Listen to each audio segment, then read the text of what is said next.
So I'll talk about a couple of things to do with image and stuff like that, and how pathetic society's become. I don't mean anything about women's magazines and fashion magazines or anything like that. You know, making all these teenage girls sort of go on starvation diets, for lack of a better term. I was just peeling some potatoes there for lunch and that, and I thought I saw about this potato farmer that my mother knows. Now, he went to try and sell his potatoes to a major supermarket chain. They come out and they had a look at his property and all that, and the size of them. Yeah, that's up to scratch, but we can't buy them. Why not, he says. Well, you're growing them in grey soil, and the customer doesn't like the look of grey soil, because in their mind, when potatoes have got soil on them, they either got to be preferably orange soil or maybe brown soil, but preferably orange. But they can't have grey because they balk at the look of grey soil, and you know, they'll pick up different ones, or they won't like those or whatever. And you're sitting there thinking, you're bloody joking.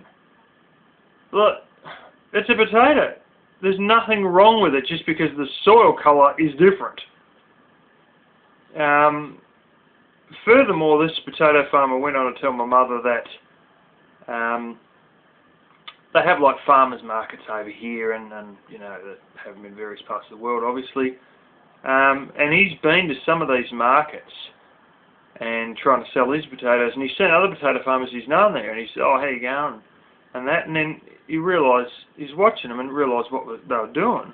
And what they were doing before the market opened and everybody turned up there, they had these tubs of orange dirt. And they had these potatoes that had been brushed and washed and were perfectly clean, and they were sitting there rubbing the potatoes in this orange dirt to try and get some of it on the potatoes because they look nicer like that. Now, this wasn't a major supermarket chain. This was other potato farmers he knew at a farmer's market. And you just think, what the hell is wrong with the place? You know, this is sort of...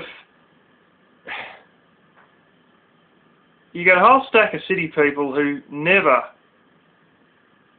grow potatoes themselves, who are so stuck on all these stereotype images of how it should be that they sort of shy away from one that doesn't have the right coloured dirt, and they're not even eating the dirt on it. I mean, what is going on? There's another one I want to touch on that I find bloody ridiculous, and that is Belgian blue cattle. Now, what it is, regardless of all the lies you may have heard by so-called people who think they know it and have never actually, can't identify the difference between a male and female bull or cow, you know, some of the people who I've heard comments from on YouTube live in New York City, and you sit there going, so you're an expert on cattle now, are you, mate? Like, bloody hell. What these cows are, the Belgian blue, there's a particular genetic disorder, I suppose you'd call it. It's a mutated gene. It's something that hasn't gone quite right. And they found this in a number of cattle in Belgium. But what it makes it occur is the muscles grow double the size. Now, you don't get twice the amount of muscles because it's just, you know, where's it going to stick them on the skeleton? The existing muscles just grow to double the size.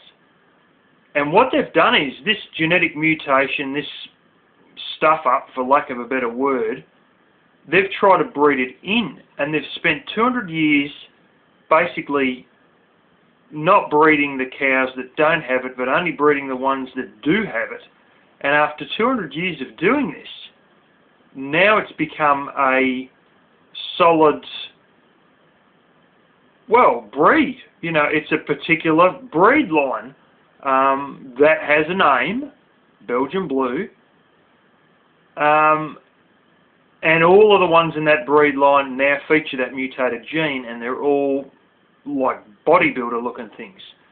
But what really gets up my butt is all these, you know, New York City types, stuff like that, who don't know a flaming cow from a bull, who sit there going, there's no way, no, that's natural, that's not normal, that's this, that's that, it's genetic modification, it's genetic engineering, it's, you know, hormones, it's something being messed with, and then they start quoting it as fact and spreading it as disinformation, which is the worst part of all. To have an opinion is one thing, but then to spread it as though it's a fact when it's not is just lies, and henceforth it becomes disinformation. And, you know, it's sort of, I've come to realise that if there's some yuppie who in their 20-odd, 30-odd, 40-odd years of life have not seen something, and then they see something for the first time that's a bit strange, all of a sudden it's, oh, you know, they've messed with it, it's hormones, it's genetic engineering, it's you know, if they haven't seen it before, then someone's up to some sneaky business. Yeah. Coming from an expert on cattle who has never left the confines of a city, who spent most of their days in New York City, they're going to be the real knowledgeable experts, aren't they? They won't take the word of anybody who is a hillbilly or has been in the cattle industry, who has spent a lot of time around cattle and has seen this stuff when they were a kid. They're just going to push this agenda of this mentality whereby if they haven't seen it personally in the last umpteen years of their life, if they never saw it as a kid, then there's some funny shenanigans going on. And of course they're speaking from an expert level that's close to zero, if not worse.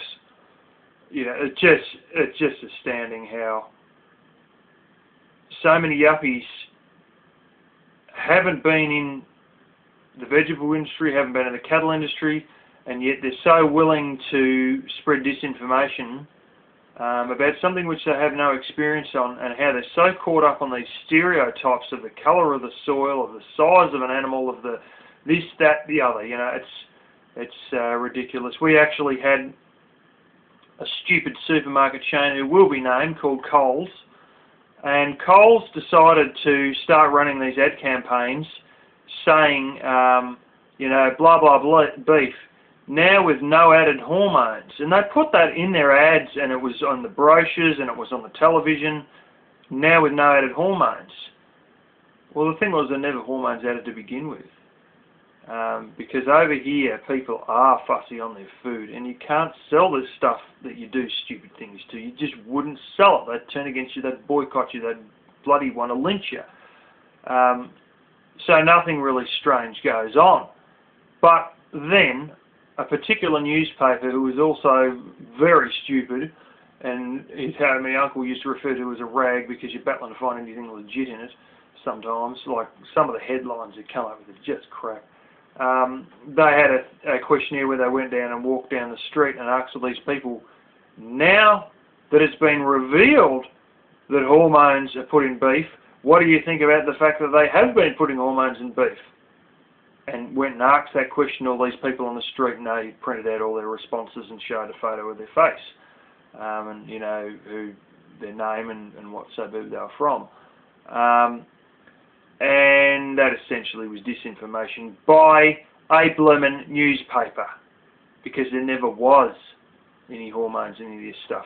I have seen photos of experimentations done in 1983. I believe the publication was in 1984, so it could have been done in 1984, that I found in my uncle's place. And it was photographs of, actually it was in my grandparents' stuff, I think. It was photographs of a sheep where they'd tried to inject it with hormones, and it had been successful. And the thing was huge. It was like half the size of, again, of the control sheep, which was just a, you know, same breed, very similar genetics, you know, if not a twin. because they often do test, with twins where they leave one twin alone and then, test the other one. And literally it was half the size again, bigger. It was like basically the non-messed with one, the non-hormone injected one, was only 2/3 the size.